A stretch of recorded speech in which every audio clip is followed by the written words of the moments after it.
Uh, Welcome to tonight's discussion.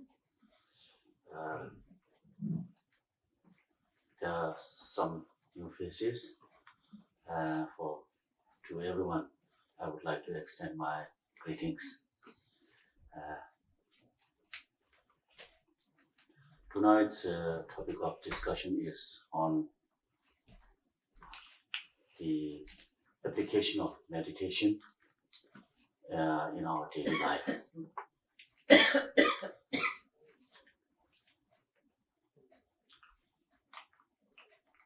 Well, the word meditation and the word like yoga are very common words in our spiritual practice. And there are many yoga centers everywhere, and many meditation centers also everywhere.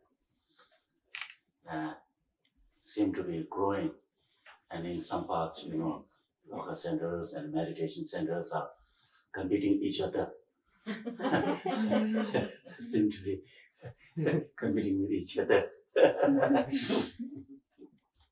So what this kind of mushrooming of your yoga centers or meditation centers are in one way kind of indication that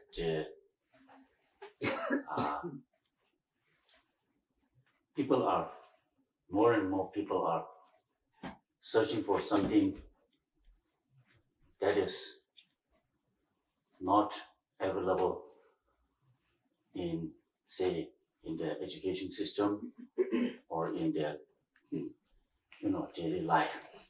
They're searching for something that is not available, that is not findable in maybe in one's home or in neighborhood or in your education system or in workplace and like that. And why we really search for such center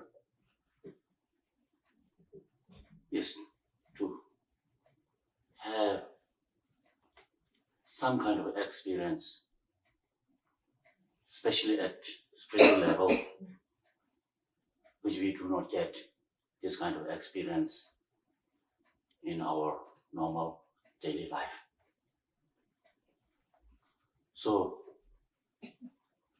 that is why we really go into such places, take time off. Sometimes there's 10 days meditation retreat, 1 week meditation retreat. Sometimes there's 3 years retreat like that. But everyone is really trying to get something that is not really findable in one's normal daily life. That is why we are doing is to see some kind of improvement, not at intellectual level, but at spiritual level or at emotional level. For improving our intellectual understand in the intellectual side, there's many schools, colleges, and universities and like that. These are for the improvement of our intellectual knowledge. Whereas going into some of these retreats are not going there to learn science, We're not going there to learn cookery, making to learn bakery. No, we're not going there. They bring there something, seeking something different, something that is not usually found in our normal daily life. So then, having once gone to such places, what we normally do is that we try, some meditation centers are very strict.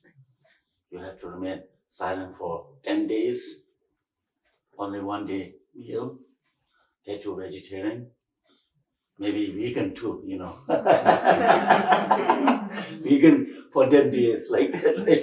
But we go there, and then say, oh, wonderful, I had a wonderful time, So I'm now so peaceful. What a life, I had, wonderful life I had in those 10 days and like that, right? So these are all clear indication that we are searching something that we feel that we need to improve in our life, which will bring something that we have not experienced in the past, or something, even though we have experienced in the past, to improve that something that is not available in our daily life. So here comes the practice of meditation.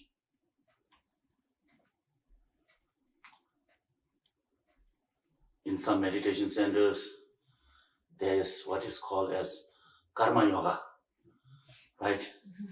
And you are asked to, asked to work in the kitchen because it's karma yoga, You're asked to work in the yard, karma yoga. Very interesting. You too, right? And then you come, I've done this, People are very crazy. Very interesting. Very, very interesting. Very interesting. So anyway, so now,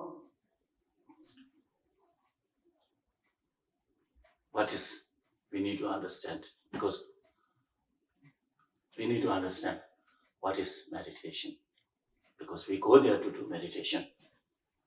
And even if you are asked to clean up the kitchen, you most happily do the cleaning. Not only the kitchen, even the bathrooms, right? You do most happily, Very interesting. So now what is the meditation? So in spiritual journey, what we are searching for first is calm state of mind, a tranquil state of mind, a stilled state of mind. Because once we are calmed, once we are in a tranquil state, what we experience is our mind becomes lucid. The moment, calmness dawns in, simultaneously, lucidity, the awareness increases. And with awareness and lucidity, we are able to learn so many things that we usually are not able to do. If one has a very lucid, clear mind, then at your workplace, you can do that job very correctly, easily, without any problem. If you are operating a computer, you shall be operating the computer very easily, correctly, nicely. If you are doing some other kind of accounting, you will not make mess of your accounting. Because mind is clear, very lucid. Is the power of discernment that's making you to discern what to do, what not to do, right? So meditation actually really helps us bring our mind to a state where it's something like,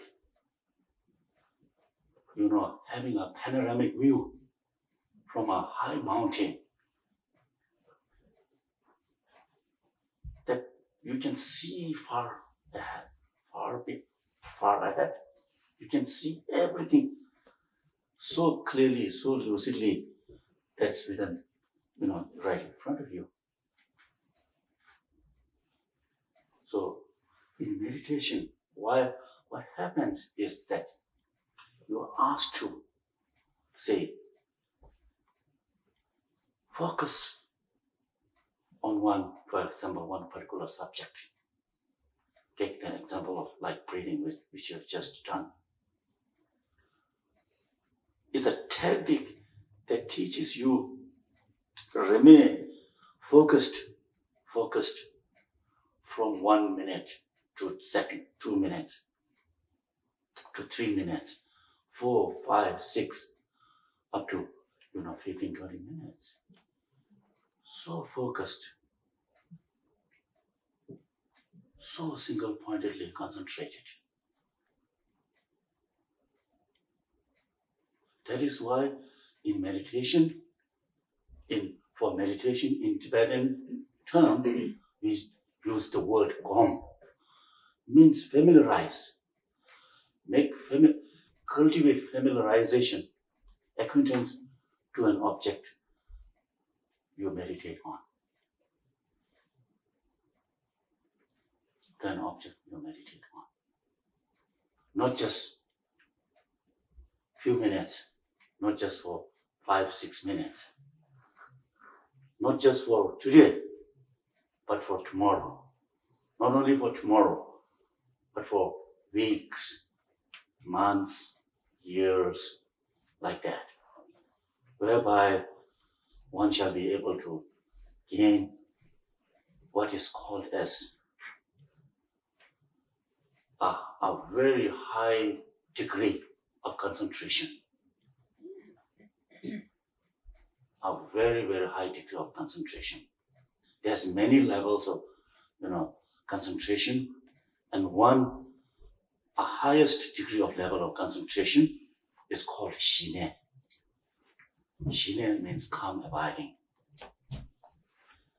So in Shine, what happens actually is that from not being able to sit even for 1 minute like this, you go around, you go forward. From not being able to sit even for 1 minute to being able to sit 1 minute, 2 minutes. Very peacefully, very focused state of mind. And for Shine, what we needed is that the continuity, not something, you do today, just go to 10 days retreat, right? And then you're finished and done with it, and then you do everything that you normally do, forget about meditation, you're not achieving anything, In fact, maybe your karma work, I'm not sure, you shoveled the field, right? Maybe you made some, or you have cultivated some virtues, right? Or if you have done with pure motivation. Otherwise, you have not come into kind of a continuity success of it, success of it. So that is what practice is needed, practice is needed. Or taking it something like it's a lifelong program, almost like a lifelong program. Look at His Holiness the Dalai Lama.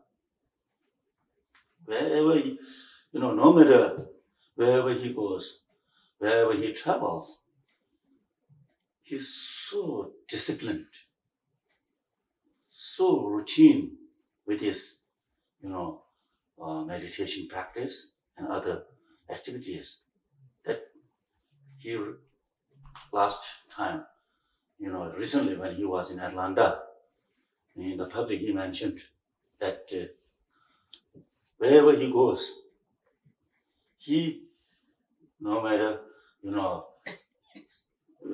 whether he's in the States or in Asia or in Mexico, his daily routine is to rise up at 3:30 of their local time.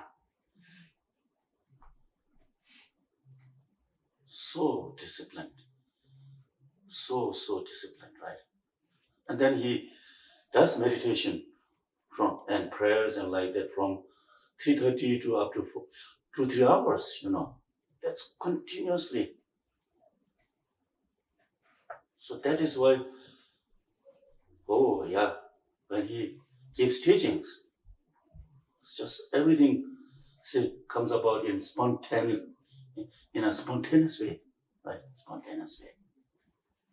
That is a clear indication of the fact that he has achieved a Geshe realization. And then, of course, on the top of Geshe realization, there's what we call as, special insight. The combination of Geshe realization and special insight, with that, what we call it, we achieve so many realizations. So without some kind of, at least as I have been mentioning to you from some time back, we must achieve at least, in the cultivation of Geshe meditation, there's 9 stages. At least, we should be able to work on achieving the 4th stage, in which you should be able to stay single-pointedly without any distraction for at least 10 to 15 minutes. I'm not saying I have achieved, but I can, to some extent, remain around like that. Then what you experience is that there's something, just the time just, after in 5, 10, 15 minutes, you feel you're focused so intensely, but then you seem to that you're still there, almost still there, still time has not moved. Am I making any sense? That kind of stillness, that kind of concentration has to be achieved. That level, at least up to that level. But if not, at least, we should work on having a very focused state of mind, at least 5 minutes like that, at least 5 minutes. So this we need to train. Otherwise, of course, going into retreat, all, attending all these things are wonderful, but you have not been able to improve the strength of your concentration. Am I making any sense, right? That strength of concentration is needed in our spiritual journey. Because in our spiritual journey, what we work on achieving and what we work on avoiding is what we work on avoiding or overcoming the negativities. The negativities of hatred, anger, jealousy, ignorance, like that. So long as these negativities are in our mind stream, almost like a full-blown, wound, full-blown wound. Am I making sense? Right? There's pain. There's going to be pain. Why we experience pain? Mentally, emotionally. Even though we are physically well. Even though doctors say you are fit, physically fit. But then you feel pain inwardly. something has not been treated with our internal dimension. The internal dimension. We have been working on treating our external dimension. Physically, we go to gym, we go to pools, we go hiking, we go cycling. We do all these things. Why? We want to have physically fit. And it is helping you physically fit. But then, once at home, there is experience of stress. There is experience of anxiety. There is experience of depression. There is experience of many other emotional problems, which are nothing but symptoms of uncontrolled state of mind. So we need to work on avoiding the afflictive emotions, which are, from Buddhist term, uncontrolled state of mind.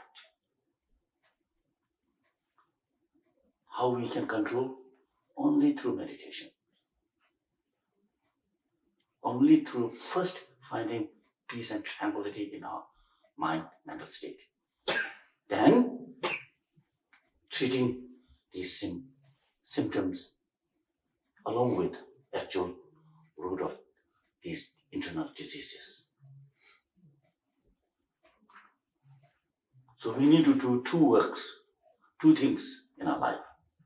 One is in our spiritual journey, one is overcoming these afflictive emotions. Another is increasing and advancing the strength of positive qualities,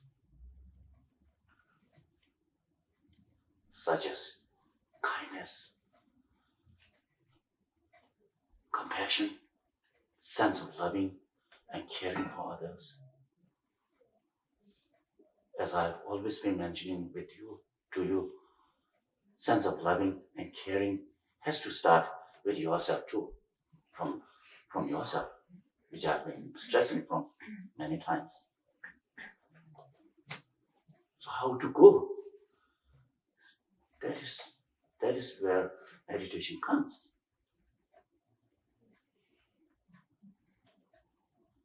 So, for example, in overcoming ignorance, there's no other alternative other than meditating on wisdom of reality. For this, we need to study. We know what is wisdom of reality. We need to know what is the wisdom of reality. In overcoming anger or hatred, we need to meditate on patience, loving kindness. And for this, we need to understand what is loving kindness, what is patience, what is compassion like. So in this way, what comes about is, as His Holiness has been mentioning, if you want to be a Buddhist of 21st century. 21st century Buddhist. What is actually meaning is that in the past, we had the tradition of going to the temple and making prayers, making incense offerings, butter lamp offerings, and like that, which are of course, wonderful, and which really helps us increase our the accumulation of merit. But what is stressing? Okay, beyond that, do something more. beyond doing these things, do something more. That is to study. And having studied, then you can engage in the contemplation or meditation like that. So we need to study. So what to study comes at the intellectual level, something to study, and then bring that at the what do we call as experiential level. Coming to experiential level, it is not only through meditation.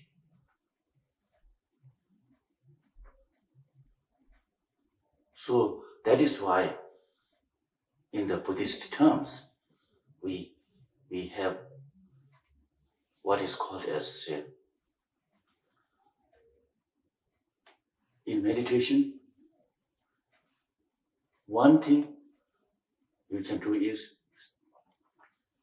such as what you call such as impermanence. We meditate on as an object, which is different from subject. Whereas with the meditation on compassion, we have to arise compassion in us. Am I making sense? We have to arise compassion in us. It's about making ourselves more compassionate person. That means our mind has to be transformed into a more compassionate state of level, in a compassionate level. So in this way, there can be so many objects of meditation which you can choose. Objects like, as I've just mentioned, single pointedly concentrating on your breath. You can choose any. There's so many objects to choose, but in our spiritual journey, what we really need is, as I've mentioned, is work on overcoming negativities and cultivating positive qualities. In cultivating positive qualities, we have to have first the touch of such positive qualities. To have a touch. For example, when we buy some woolen cloth, we touch it and we feel it. In the same way, in our spiritual journey, we have to touch compassion. We have to feel it. Feel in the sense that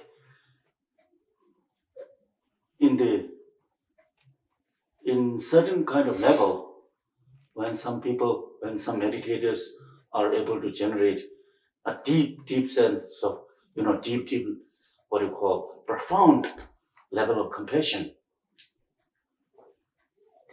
tears can come on their face by meditating on compassion. Because they feel from within.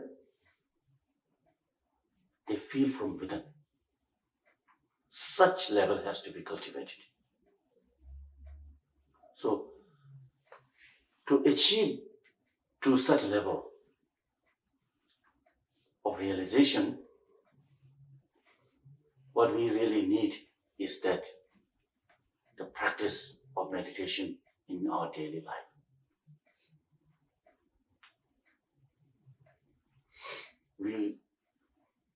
We all are busy, including myself. Every one of you are busy, because you have, you have to go to work day in and out. Maybe on weekend days, maybe free, right? Otherwise, Monday through Friday, or like that. We cannot, what do you call, be indifferent to our jobs, right? Otherwise we get kicked out, right? we go there. Be a normal person. That's all I always suggest, Don't act like a normal person, Be a normal, You don't need to wear something different. You don't need to wear some kind of different hat showing that I'm meditating, I'm a meditator, like that. Then you become outcast, from the society. So be normal. Remain as you are. If you have family, stay with the family. If you are single, stay single. You wanted to marry. Okay, no problem. This is our life. But what we need to understand is that remaining as normal, remaining as a single, remaining as a mom and dad, like that. We should be able to see some transformation as we get older.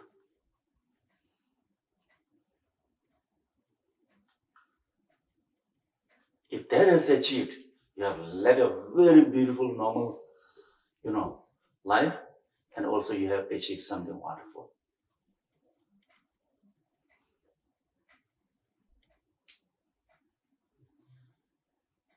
During the hippie times, right? These hippies, act so abnormal, and they were claiming they were doing meditation, like that, right? But many of them were on LSD,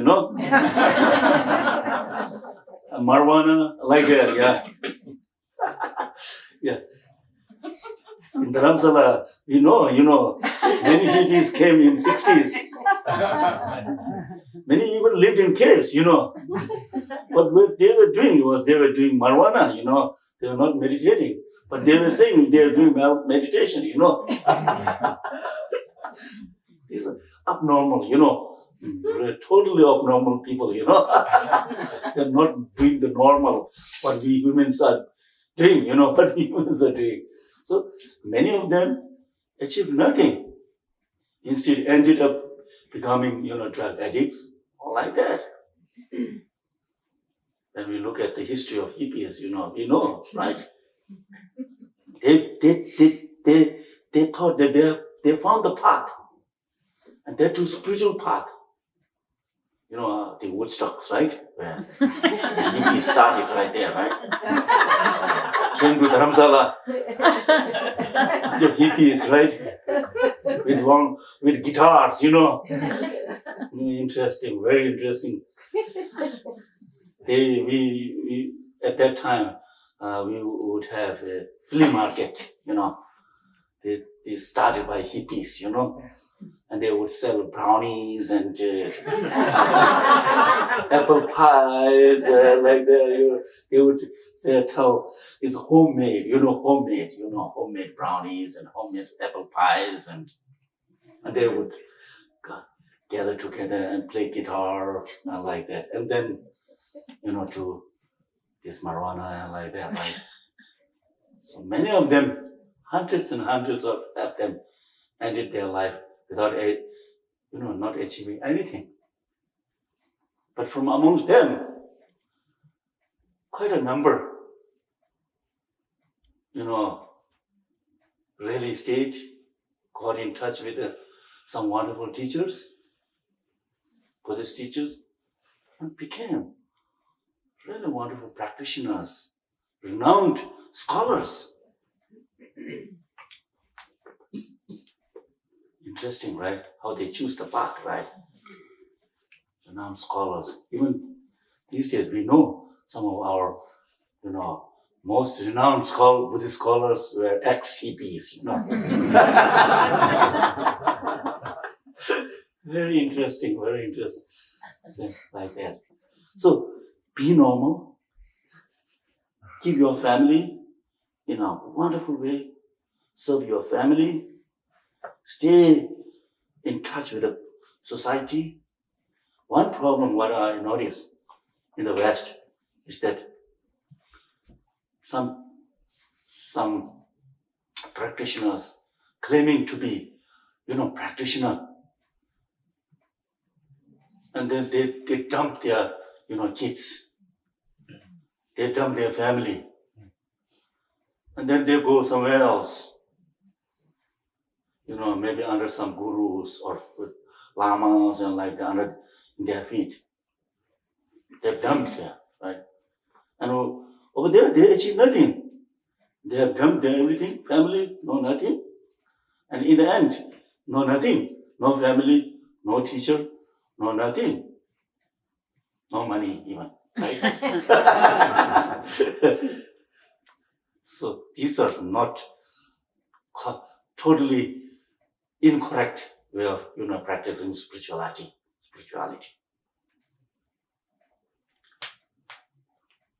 Maybe I told you this story. There was one time. There was one very aristocratic man in Tibet, and he read the life history of Milarepa, and he got so inspired by the life history of Milarepa. And then without thinking much, he gave up his wealth, his family, and then went into the mountains. And then stayed there for some time. He could not achieve anything. He got nothing. Then he came back into the world again and then started complaining, Milarepa. You Milarepa, you were a very poor person and you made me very poor, like that. So not like that. Do not act this way. Act normal. Be a normal person. Stay, remain in the society. Of course, we will do have some, exceptional cases. Even in Tibetan society, we do have exceptional cases, who could achieve, who could remain in mountains for life, achieve really high realizations. Otherwise, the best course for us to remain, and while in this world, remaining in this society, find out some time in between. If you go on watching television 2 hours a day, just watch it for 1 hour. Take another 1 hour for doing something different. If it's not spiritual, do something different. If it's spiritual, wonderful. Sit down, calm yourself down. Do something that really lets you see your inner dimension. Right now, what is happening in our life is we're so focused outside, totally focused outside. Our five senses run after the 5 objects. And our mind run after these 5 senses. So nothing is given. No time is given into searching, looking into our inner dimension. Which is why we are not prepared at all.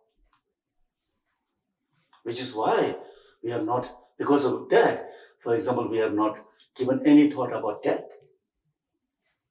or about impermanence. And then when something drastic happens, you are shocked, you are terrified. We see it is my doomsday. We look at this way. Why? We have not prepared ourselves by looking into ourselves, searching something, that making ourselves prepared for something that is going to happen.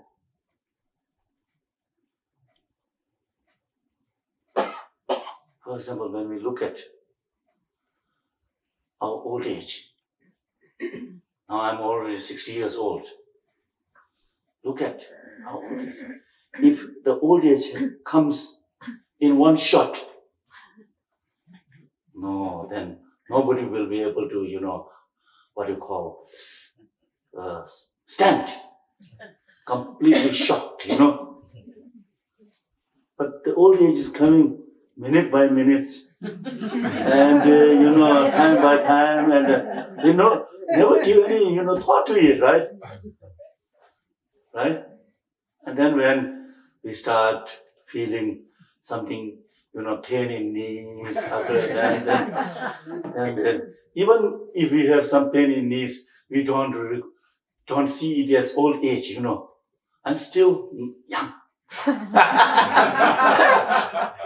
And not what do you call? In other words, denying the old age is with you already, It's denial, total denial.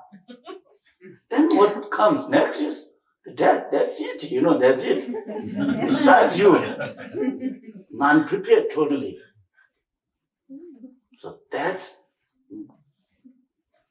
So these attitudes should change, we should change these attitudes.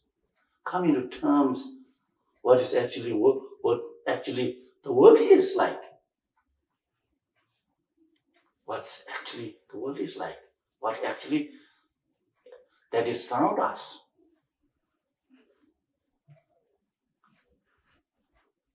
Appreciation comes then.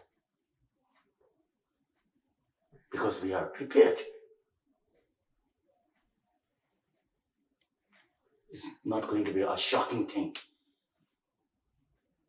that totally disturbs you. Not only disturbs you, but your whole family.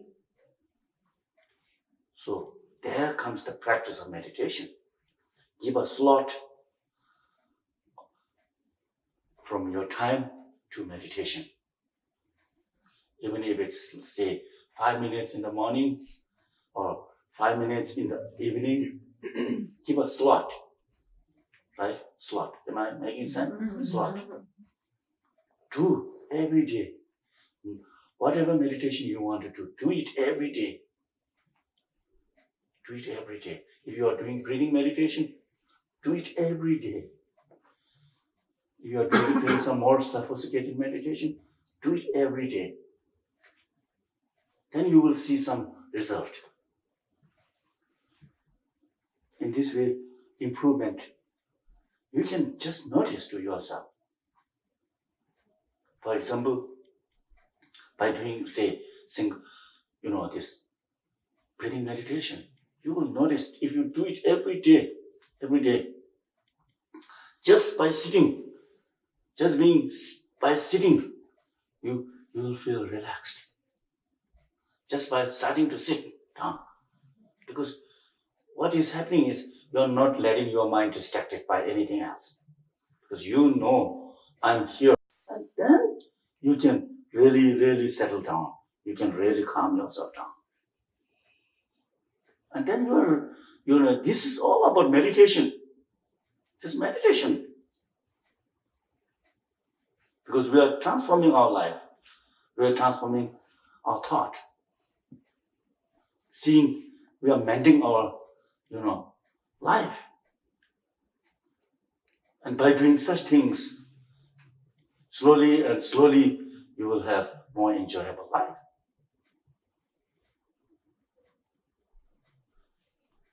So that is why meditation is really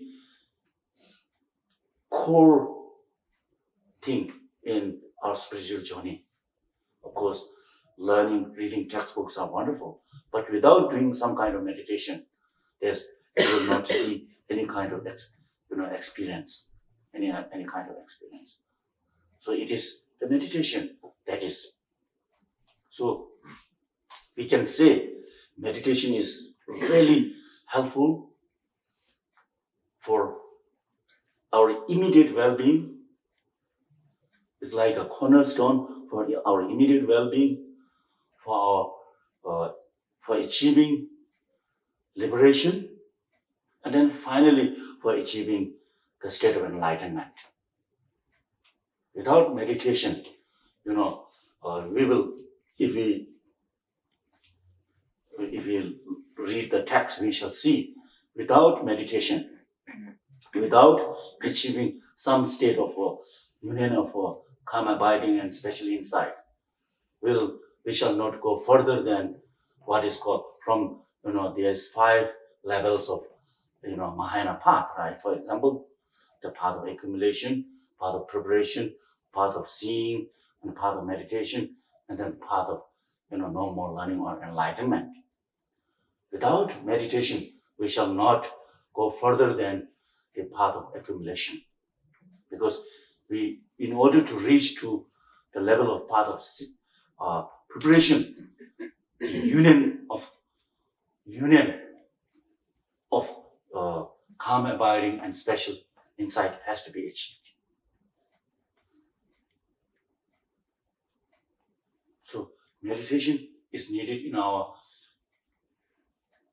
temporal life, spiritual life, for our immediate benefit, for long-term benefit, for intermediate benefit.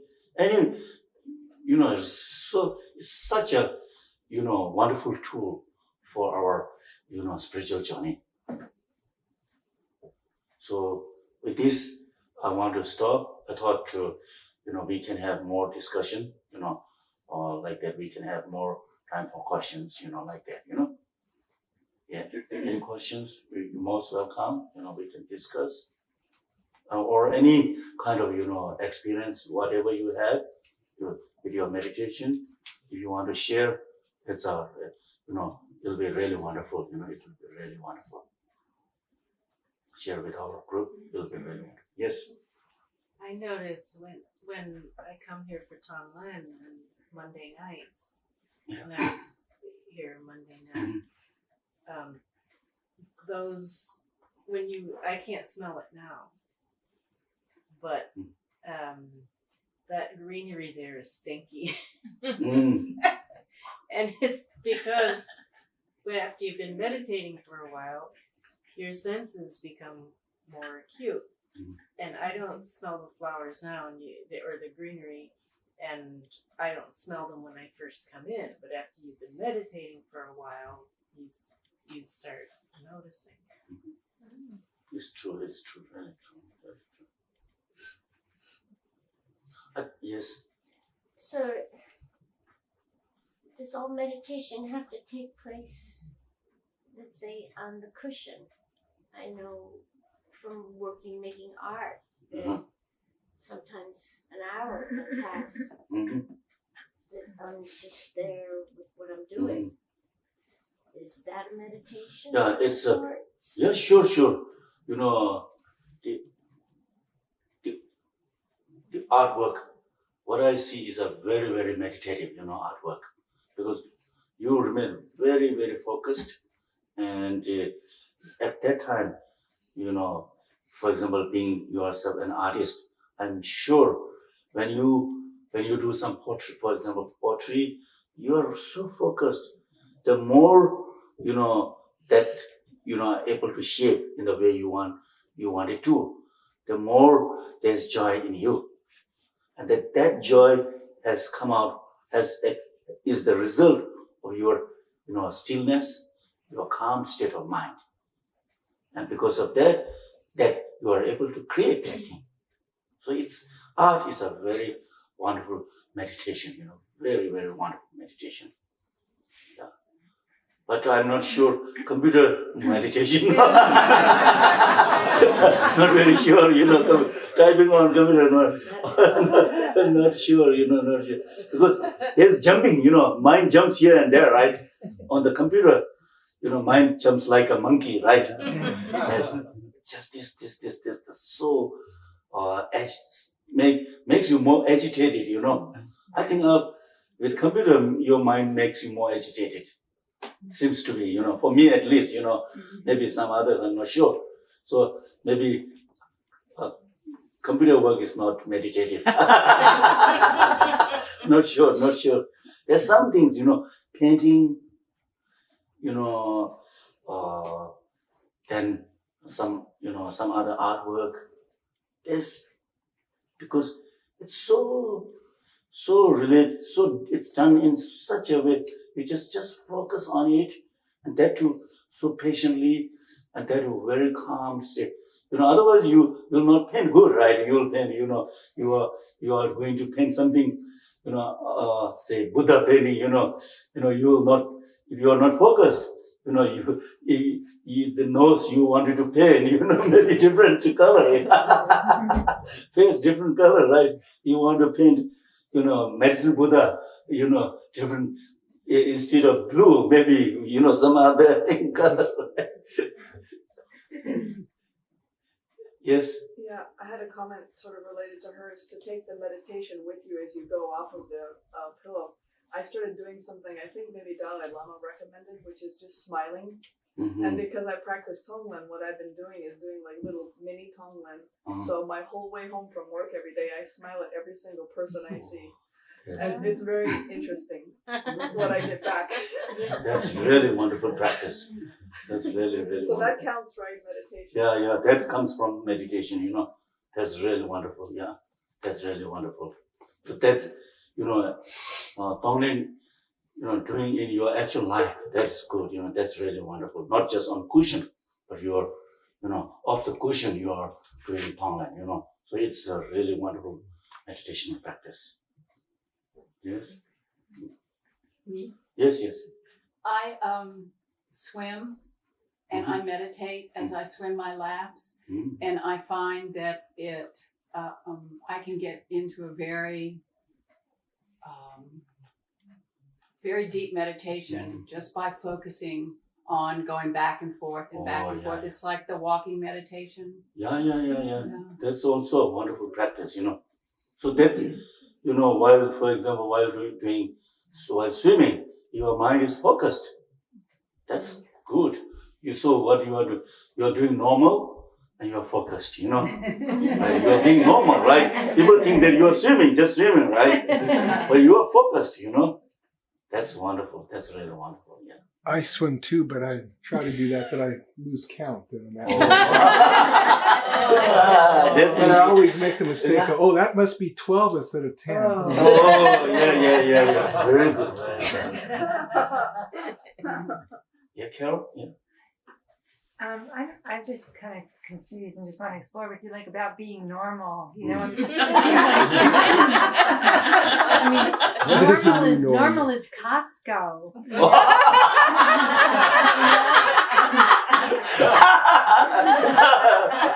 Costco is not normal. But the people, I know. Yeah, true. But the swimmers and the people smiling at the cars, yes. It's like going upstream to what's abnormal, but it's like the majority. It's like closing down healthcare, you know what I mean? It's a lot of fear. It's a lot of, that's true. where I work is a lot of people are on antidepressants, and we're nurses,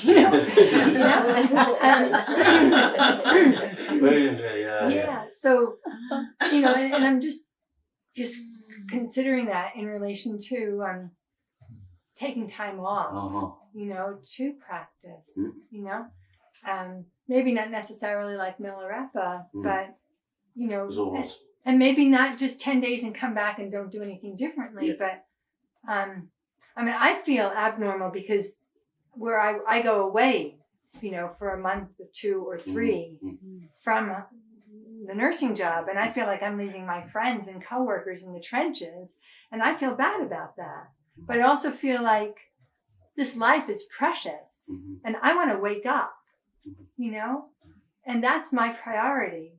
So is that normal? Or am I nuts? Because sometimes I feel crazy. Yeah. I feel totally not crazy like insane, but crazy like, this is so different than what most people are doing. Yeah. Right. And I want to know reality. That's what I want to know more than anything else. And that might mean leaving. That might mean leaving home. Not irresponsibly though. It means taking care of things. Yeah, that's why I have mentioned, there can be exceptional cases, who are really determined, or who have, what do you call, strong, unchanging determination. Then such people can, really opt for, doing more secluded retreat. Even doing for 3 years retreat or even lifelong, right? For general public, I think it's of course it helps, but then if you do not continue that practice, then it doesn't benefit very much. Of course, during that time you have had a wonderful time in the retreat or whatever. But you have not taken it. It's like a threat. You need to take it, So take it back and with you, continue with it. Then it is really very beneficial. And it's really, really very, very, very beneficial. Any question? Well, we have, I can't see the clock, but we have a few minutes, I guess. Yes. I guess what I am thinking about is with a long-term meditation practice. There are a couple of observations. One is, it feels like it's the level of it's like a rock, it's like a level of sanity or a way of being that's constant and something to rely on and something to help me to weather these ups and downs, sometimes really really like that, and then still there's that really soothing kind of line that comes in that continuity of the practice. That's really wonderful. And sometimes I attribute that to maybe like the fact that I'm alive right now, after so many, some really stressful and lots of changes and so forth.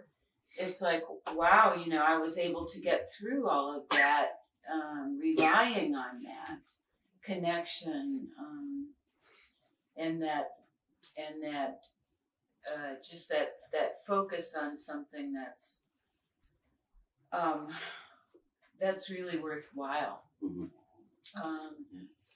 But also then I find myself wondering about taking it to a level, like it can be kind of like this rote thing, right? This kind of like you just go through and you say the thing that you did yesterday, and I don't mean to be disrespectful. I'm just saying that it can be like that too. Yes. And then it's a matter of how to, like, either waiting for that depth of feeling to happen again, or bringing it somehow, pulling. I don't know. I mean, it's. I don't know even what to say really about it, except to acknowledge these things. Yeah. One thing I think is that our life is really very stressful, compared to the life of our ancestors. It has become so stressful. So one day we are okay, but then next day, there's stress. Next day there's anxiety, like that. It's become almost like there's a game called the ladder and the snake. The ladder and the snake, right? You climb a little bit, and then the snake eats, and then you go down, right? Like that. So it's such a in such a situation. What are you going to do?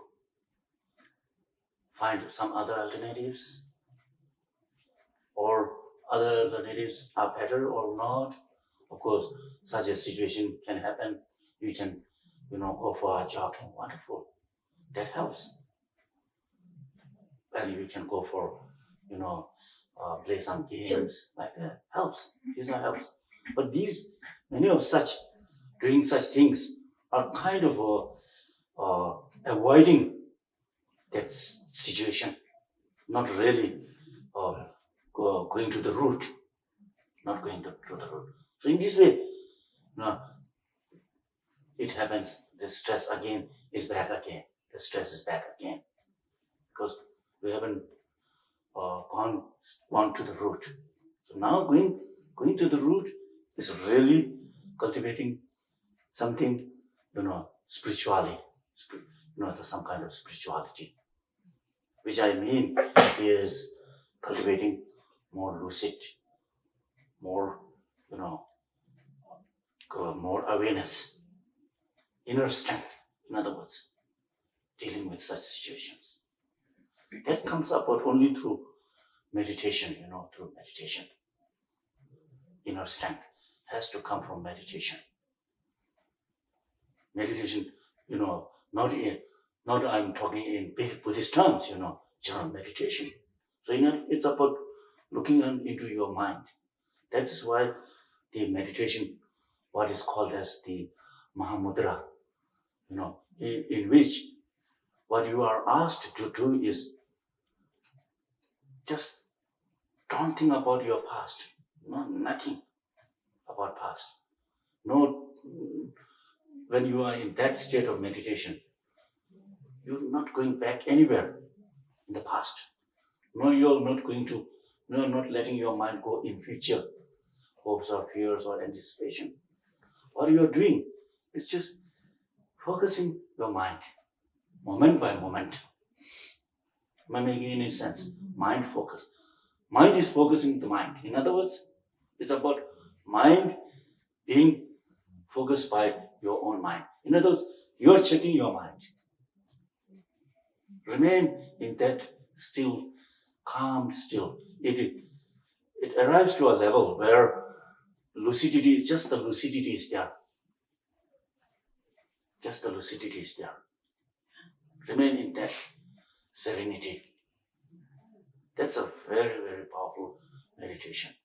It's a part of Mahamudra meditation, but every one of us can practice that.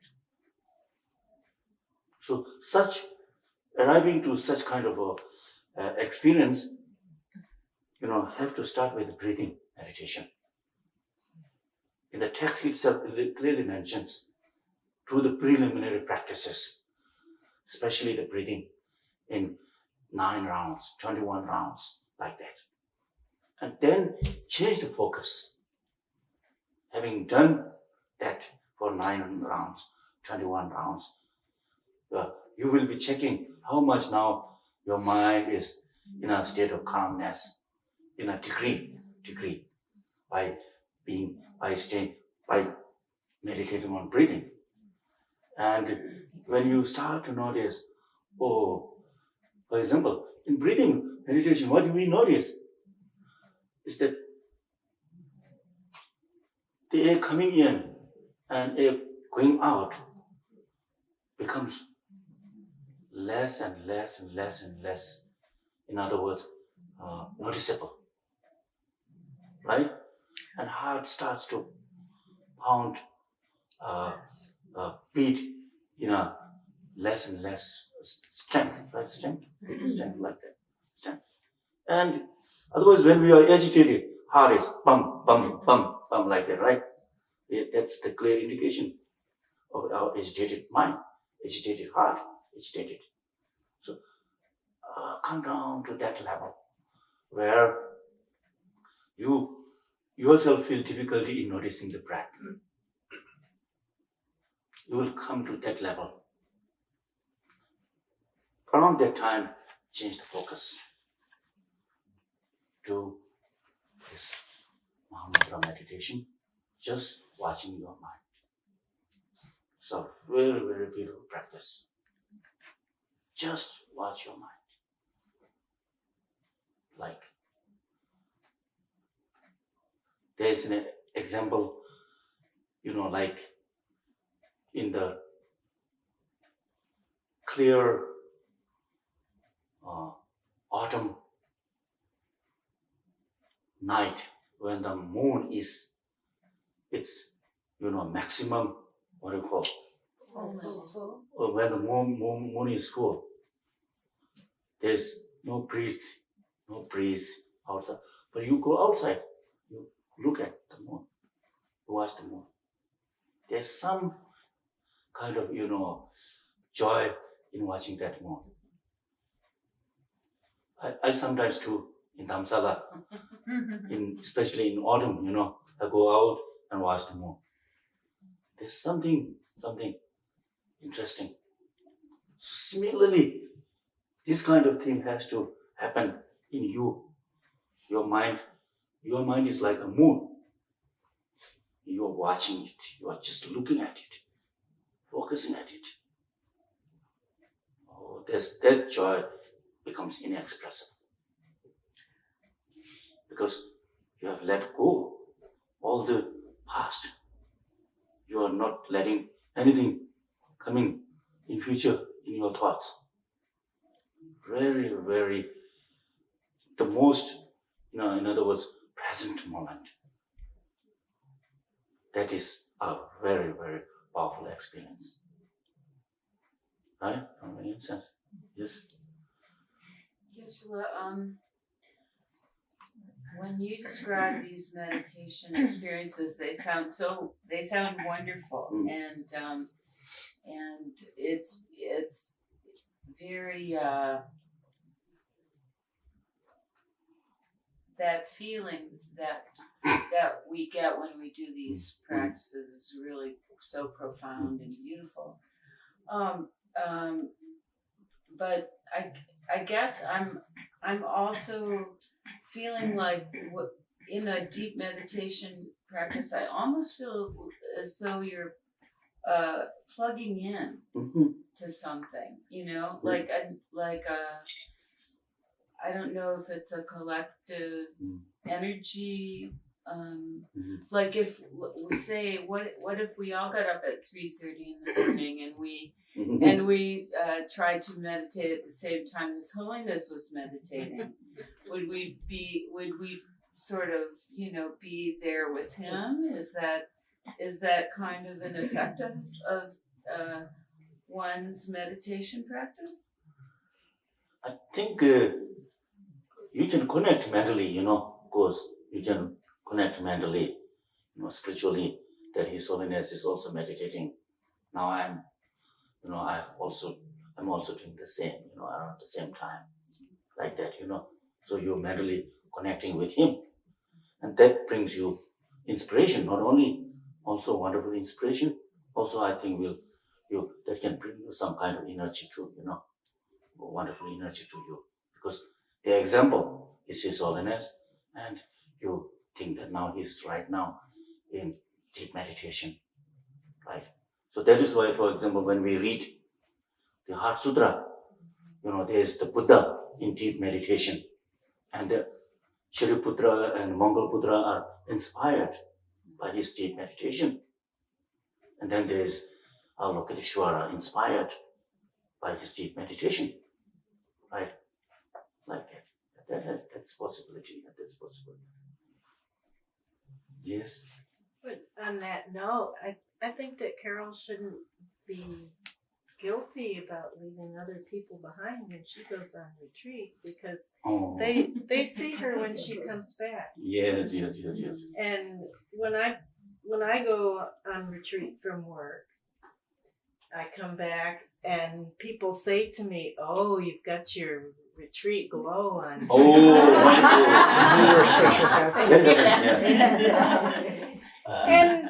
And that way, if anybody at some Yeah. time has some troubles, they might think to themselves, "Oh, that woman at work, she comes back with this glow, and maybe I should do something like that and try to calm Yeah. myself down." That's good. Yeah. So it has an effect on Yeah. people. Effect too. It really has effect. When not just in the retreat, but also even morning meditation. What you do, morning meditation you do. Go to your workplace, you'll be a different person. I'm sure about that. So the result we should get the result, as Goengaji says, then and there. Not in future, No, even though it's just a small, very, very small result, it should be there. It should be there, right there, then and there. Very interesting, yeah. Because unfortunately, now Goengaji, he passed away, Yeah, he passed away, yeah. When? Maybe last month or something like that, yeah. He was, one of the famous, most respected Vipassana meditation teacher. Thousands of students he had, and hundreds of centers, around the world. He impacted so much, so many people, including myself too, Did I tell you, the 1970s, that was around right after, what do you call, hippie time. 60s, yes, 70s, maybe. So Goengaji came to Dharamsala, 1974. Goengaji. And one Western lady requested him to lead 10-day retreat for the Westerners. And then His Holiness heard about that, retreat being going to start. So His Holiness suggested my class to join the retreat, 10-day retreat, So that was my first experience with a 10-day retreat, Vipassana retreat. Oh, but it's just such a wonderful experience. We had to be silent for the whole day. It was not 3 meals, but one morning breakfast, lunch, and then no dinner. And I felt very hungry. At night, really.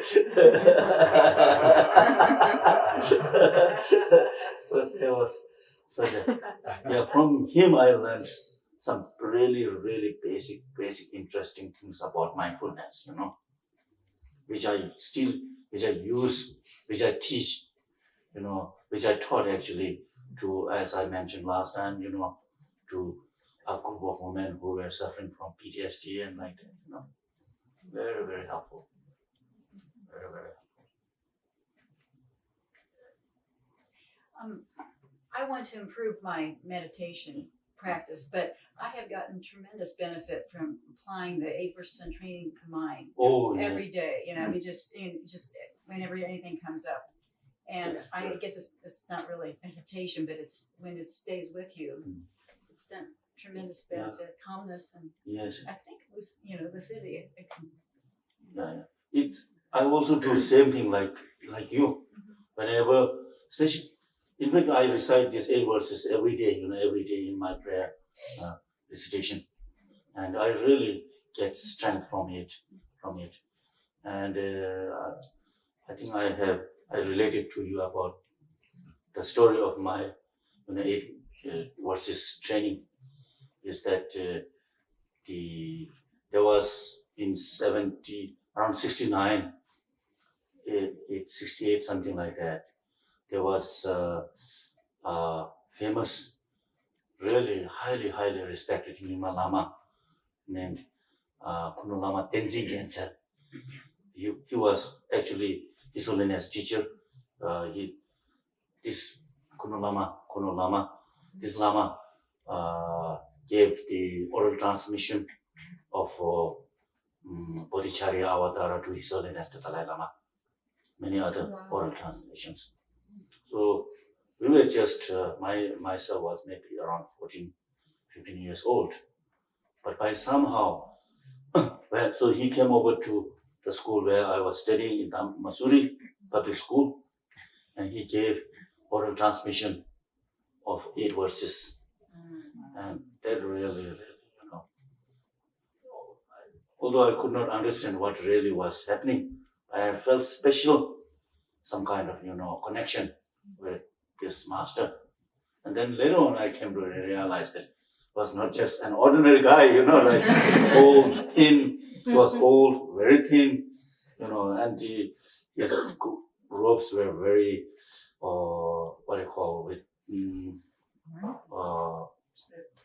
tattered robes, just ordinary, looked very ordinary, But then, after coming to Dharamsala and receiving teaching from His Holiness, I came to realize, this monk Lama was His Holiness teacher too. Yeah,